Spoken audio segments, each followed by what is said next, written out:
ibintu bidashobora kuzakora ku munsi w'imperuka ngo bikunde. Twagiye ku cyambere, nta kindi gihe wasaba cyane rwose, nta kindi gihe wasaba. Tuzi igihe tumaze ariko ntabwo tuzi igihe dusigaje. Igihe twahawe kirahagije, twahawe igihe gihagije. Imana ntabwo yigeze iduha igihe gitoya, nubwo yaduhaye igihe kinini, yaduhaye igihe gihagije.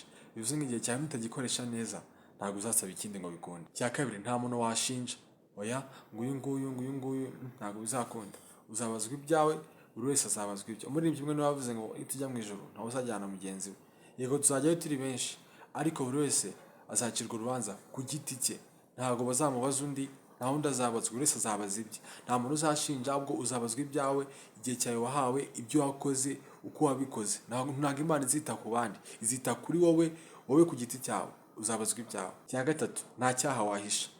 Hari ibyaha dukora ugasanga umuntu arinze apfa, hari ibintu abantu batazi ko bakora, ariko reka mubwire, wahisha abantu ubuzima bwawe bwose, ariko Imana nta hantu wayihisha, kuko Imana ibera hose icyarimwe, ireba hose icyarimwe. Ntabwo ushobora guhisha Imana. Bivuze ngo nta kintu na kimwe uzabasha guhisha Imana.